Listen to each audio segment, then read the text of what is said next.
Lore, bienvenida a nuestros programas. Gracias por regalarnos este ratito. Nos resulta un tema sumamente interesante. Sí. A ver, ¿y con qué pregunta ibas a arrancar, Alma? Yo voy a empezar con ¿qué es la neurociencia? Bueno, hermosa pregunta para comenzar.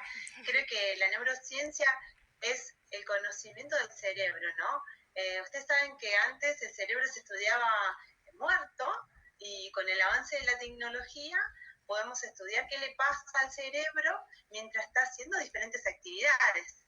Y eso está buenísimo porque eso lo aporta la ciencia y es información que podemos utilizar nosotros en nuestro día a día, en la educación, y en un montón de cuestiones que decir, bueno, este conocimiento que tengo de mi cerebro, que es un órgano sumamente importante que tenemos en el cuerpo, ¿cómo puedo hacer yo para cuidarlo, para protegerlo, pero también cómo puedo hacer para usarlo eficientemente?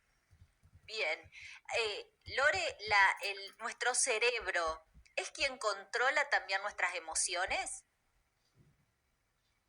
Bien, buenísima pregunta, sí. En realidad, siempre asociamos las emociones con el corazón, sí, ¿no? Siempre cuando decimos, ¿dónde están las emociones? Y decimos el corazón. Las emociones están en el cerebro, ¿sí? En una partecita muy chiquitita que se llama amígdala cerebral, que es la que recepta los estímulos. Y bueno, así que es sumamente importante cuando hablamos de gestión emocional, conocer el cerebro, porque las emociones están en nuestro cerebro.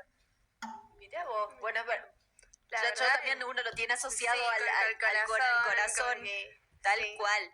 Y esto que vos decís que, bueno, nuestras emociones están depositadas en el cerebro, ¿esto nos permite, se pueden educar las emociones? ¿Se pueden manejar las emociones? Bien. Yo siempre digo que las emociones no se manejan ni se controlan, o sea, las emociones se gestionan. Y en esto, cuando hablamos de la neurociencia, el tener información, la información nos da poder para tomar decisiones, ¿no? Y el conocer que hay una partecita del cerebro que se llama amígdala cerebral, que recepta las señales, los impulsos del exterior, puedo yo entender cómo gestionarlo. Miren, les doy un caso concreto, ¿no? Para que me entiendan un poquitito mejor. Sí. Imagínense que estamos hablando con una persona, qué sé yo, y nos dice algo que a nosotros no nos gusta, que nos enoja, ¿sí? ¿Estamos? ¿Me siguen? Sí, nos escucha, ¿no? Perfectamente. ¿Qué va a pasar? La amígdala cerebral se va a activar y en ese momento, ¿qué va a decir? Defiéndanse, defiéndanse, defiéndanse. ¿Y nosotros qué vamos a hacer? Lo vamos a mandar a freír churros. Sí. ¿Ah? Porque nos enojamos, porque la amígdala cerebral se activó, pero va a pasar un ratito y esa información que entró desde la amígdala cerebral va a pasar acá adelante, que es el lóbulo frontal, el que me ayuda a tomar decisiones, el que me ayuda a razonar y a pensar, y voy a decir, uy, le contesté mal y era mi compañera de trabajo. ¿Cómo le voy a decir lo que le dije? ¿Les pasó alguna vez que dijeron algo y después dijeron, no, ¿qué hacemos ahora? ¿Cómo le voy a todo el decir tiempo, eso? todo el tiempo. Justo en el primer bloque hablábamos de eso, de lo impulsiva que somos. Ahí está, bueno, ¿qué sucede? Conocer esto, conocer el cerebro es fundamental para tomar estas decisiones. Cuando nosotros recibimos un impulso que nos enoja, en ese momento, en menos de un parpadeo, ¿escucharon esto? En medio de un parpadeo yo estoy lista ¿para qué? Para reaccionar. Pero, ¿qué pasa? Cuando reacciono puedo reaccionar de la peor manera. Sí. Entonces, conocen el famoso contrasta 10, ¿no? Sí, estábamos hablando de eso también. ¿Saben para qué sirve el contrasta 10? Para que esta información pase de la amígdala cerebral al lóbulo frontal y yo pueda tener más información para tomar una mejor decisión. Entonces, siempre cuando en esto de educar las emociones y de gestionarla, ante un impulso, hay que tratar de respirar, de irme y volver. ¿Para qué? Para darle al cerebro que tenga información y poder dar una respuesta mucho más inteligente y en vez de reaccionar, responder. Mira, bueno, vos sabés que, Lore, justo en el primer bloque estábamos hablando precisamente de lo que hablás, de lo que acabás de mencionar, pero nosotras sin ningún rigor científico. Dijimos, Claro. ¿Viste? Cuando querés actuar por impulso, decíamos ir a dar una vuelta a la plaza, cambiar de ambiente, Claro. sin saber que había una Tener razón. otro aire. Exacto, sin saber que había atrás un respaldo científico.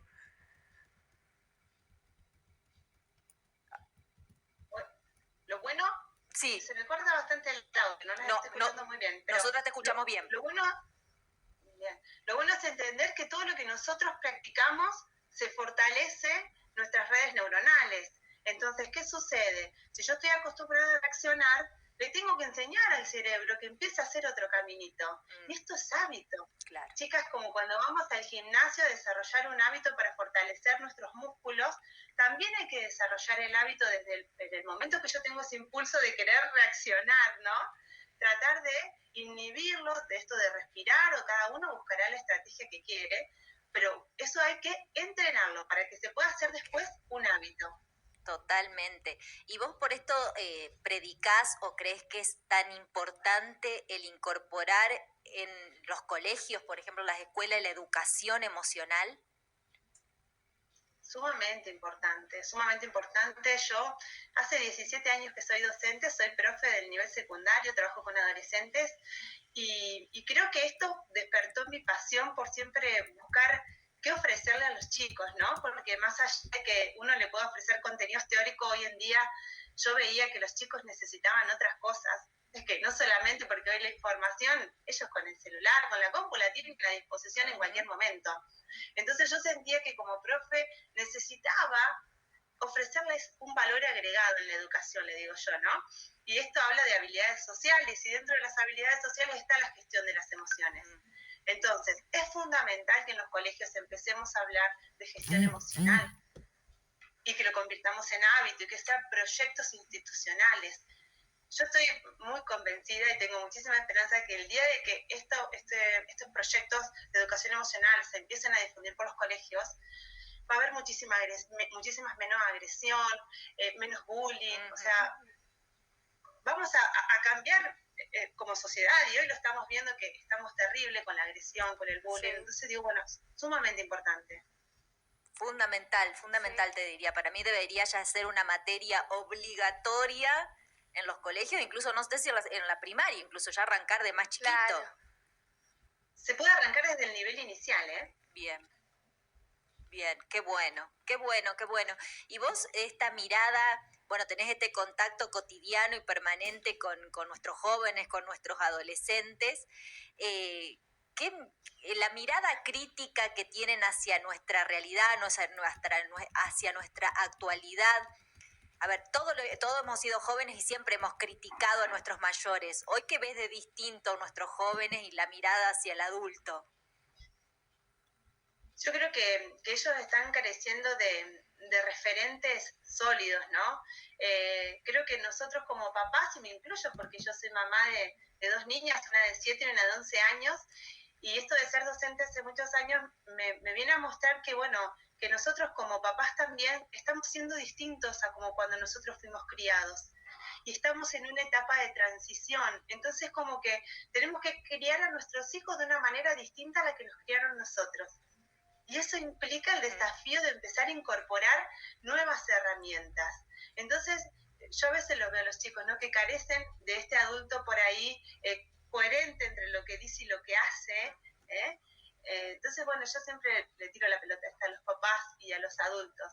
Nosotros somos los referentes de los niños, de los jóvenes. Entonces, cuando hablamos de violencia, de cuando hablamos los chicos están desmotivados, viste que empezamos con los niños, los chicos, y la pregunta es, ¿y los adultos cómo estamos?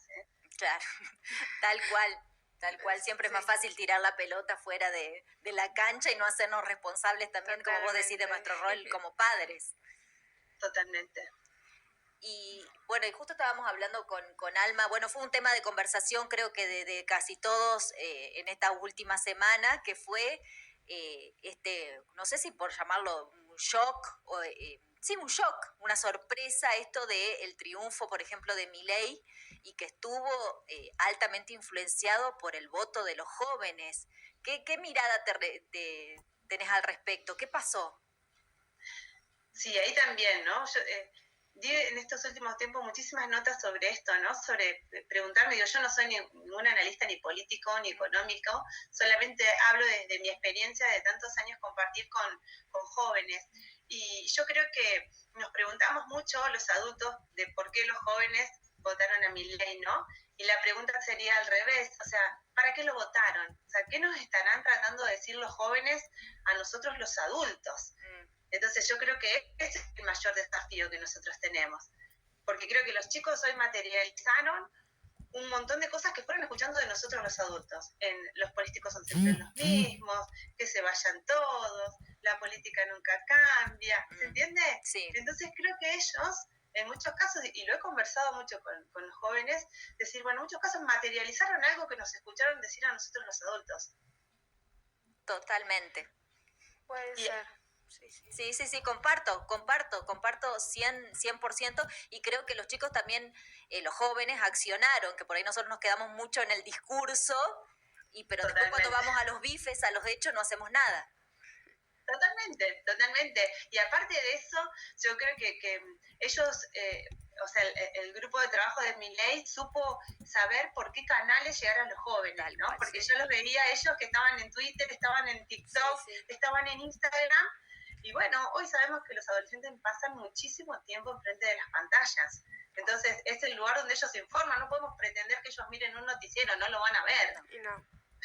Entonces, creo que supieron inteligentemente llegar a los jóvenes con herramientas sumamente válidas para ellos. Absolutamente. Bueno, aprovechamos este momento para recordar que estamos hablando, como dice ahí el Zócalo, con Lorena Botero, que ella es experta en neurociencia aplicada a la educación. Y precisamente volviendo a este tema que nos convocó, hoy, ¿cuáles son tus herramientas prácticas para el trabajo cotidiano con los adolescentes vinculado a la neurociencia? Bien, mira, yo trabajo mucho con lo que es gestión emocional. Ahí conocemos el cerebro, es increíble cuando ellos empiezan a entender, por ejemplo, qué efecto tiene el no dormir en el aprendizaje.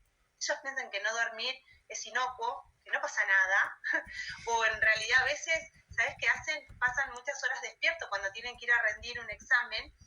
Entonces, empezar a darle información de decir, no, es sumamente esencial que los adolescentes duerman para tener un buen aprendizaje, porque a la noche el cerebro no duerme, o sea, el cerebro cumple funciones muy importantes y una de esas es que fija el conocimiento que nosotros adquirimos durante el día.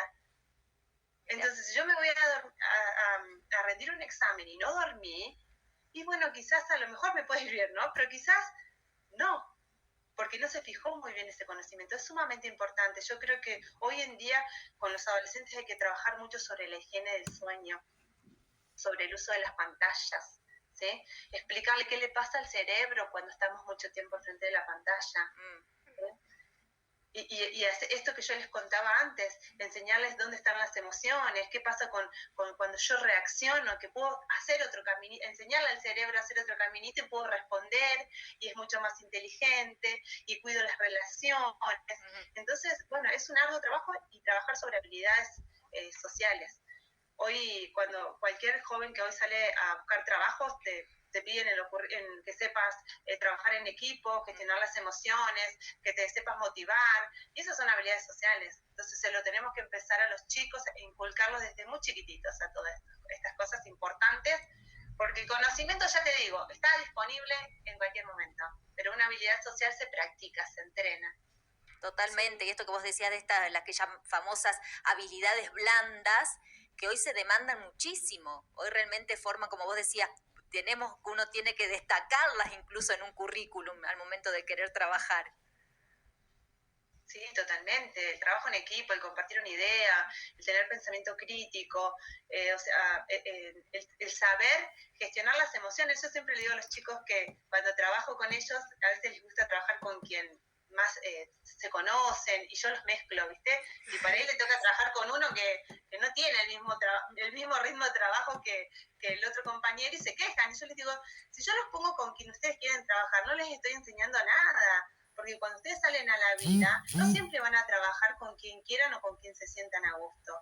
Entonces ahí es donde ellos empiezan a desarrollar esta habilidad de decir, bueno, a ver, tengo que gestionar mis emociones, tengo que trabajar y coordinar con otro que no tiene los mismos ritmos que tengo yo. Entonces ahí es donde hay que apuntar, creo, en la educación hoy en día, ¿no? A estas habilidades sociales. Totalmente. Y bueno, y qué difícil educar esto cuando vos decías, gran parte del día nuestros adolescentes y nuestros niños se la pasan enfrente de una pantalla, digamos, como que hay tanta falta de interacción física. Sí, muchísimas horas los chicos frente a la pantalla. Inclusive está este debate, ¿no? De qué pasa con los celulares y la tecnología dentro de las aulas. Yo creo que ellos no están todavía entrenados para decir, bueno, inhibo la tecnología por una clase. O sea, si yo llevo el celular a la escuela y me llega un mensajito de una red social y está el profe con una actividad, y seguramente que me voy a ir a la red social, ¿no? Entonces, bueno, yo creo que dentro de los colegios por ahí, y bueno, y la Organización Mundial de la Salud está diciendo que no es conveniente tenerlo, y también en casa, hacerle ver a los chicos que, por ejemplo, los adolescentes están muchas horas al frente de la pantalla, y a la noche también lo usan mucho, ¿no? Porque yo por ahí charlo y dice, me quedé jugando con un compañero hasta las 5 de la mañana. Y es terrible porque el no dormir afecta a nuestra salud. Afecta a nuestra salud. Sí. Y si yo le pongo, imagínense, yo le pongo pantallas, ¿no? Computadora, celular a la noche, cuando tengo que segregar melatonina y me tengo que ir a dormir, y los adolescentes encima que la melatonina la segregan más tarde, el cerebro ¿qué piensa? Que es de día. Entonces me va a costar conciliar el sueño y no voy a tener un sueño reparador. Entonces, cuando hablamos de higiene del sueño, es importante entender esto, que en realidad afecta a nuestro cuerpo, afecta a nuestro cerebro, afecta a nuestra vida. Me encantó esto del término que ya lo habías mencionado un poquito antes en la entrevista, de la higiene del sueño, la importancia del descanso. Viste que nosotros creemos que tenemos que hacer tantas cosas que con 2 o 3 horitas estamos, y no. No, totalmente que no. ¿Sabes qué pasa? Que digo, bueno, es el momento de empezar a difundir estas cosas porque ya hay muchos cambios. Vos ves muchos cambios de los chicos en la alimentación, que empiezan a tener alimentación más real que la que tuvimos nosotros cuando éramos jóvenes. Empezamos a ver que ellos tienen un cuidado por el cuerpo, por hacer actividad física, pero nos estamos olvidando de algo muy fundamental que es el sueño. Todavía esa parte de esos hábitos no están tan incorporados, creo que no hay tanta información. Y es sumamente importante para todos que dormamos mínimamente 8 horas. Bien, bueno, o sea, cuando nosotros dormimos, el cerebro no duerme, cumple funciones muy importantes, fortalece nuestro sistema inmunológico, o sea, hace funciones muy primordiales para la salud. Entonces necesitamos dormir. Un dato que te doy, por ejemplo, una persona que no duerme correctamente y sale a la ruta, que nos puede pasar a cualquiera de nosotros los adultos, es lo mismo que salir con alcohol en sangre. Mira. Eso no sabía. Mirá qué interesante, qué datazo. Por eso y perdemos, y cuando no descansamos bien, ¿no les pasa que por ahí no saben dónde dejan las cosas o no tienen mucha presencia? Sí. No, es como que perdemos un poco la memoria, ¿sí? Estamos como, nos cuesta muchísimo más gestionar las emociones cuando no dormimos bien. O sea, hay un montón de cosas que son importantes saber y que hay que empezar con los adolescentes y con los adultos también. Los adultos no estamos durmiendo como corresponde. Entonces, higiene del sueño es otro hábito más que hay que incorporar. Todo lo que entrena el cerebro se convierte en hábito, ¿eh? Así que a entrenar con la higiene del sueño. Bueno, fabuloso. Vamos a empezar. Bueno, me parece sumamente interesante y comparto esto que vos decías, que bueno, por suerte nuestros niños están incorporando hábitos saludables en cuanto a la alimentación, y me parece importante avanzar en este sentido de que la importancia del descansar, la importancia del dormir. Y eso es cierto, viste que cuando uno viste que no dormís bien, por lo menos a mí me pasa que estoy más irritable, menos tolerancia, la convivencia se torna un poco más difícil. Totalmente. Por eso creo que esto hay que difundirlo, hay que hablar muchísimos más, hay que hablar con los papás, hay que hablar con los chicos, o sea, esta información tiene que empezar a circular. Buenísimo, bueno, y acá estamos nosotros colaborando para que así sea, para que se empiece a difundir. Bueno, Lore, la verdad que nos quedamos con un montón de cosas para preguntarte, nos encantaría volver a tenerte en el programa porque estos temas son apasionantes, bueno, a nosotros nos encanta, así que desde ya te comprometemos a tenerte pronto nuevamente en el programa, ¿te parece? Sí, dale, la verdad que para mí es un placer Así que todas las veces que ustedes me quieran llamar para que esté acá con ustedes, va a ser un placer. Así que las espero cuando quieran. Buenísimo, bueno, invitamos entonces a seguirla a Lore, ahí está en el Zócalo su Instagram, que ahí ella va dejando sus consejos, así que es muy interesante. Síganla entonces ahí a lorenabotero.neuro.coach y ojalá podamos verte prontito nuevamente acá en nuestro programa. Dale, les mando un beso enorme. La verdad que un placer estar con ustedes. Igualmente para nosotras. Un beso grandote, Lore, cuídate. Chao. Chao, Chau, chau. igualmente.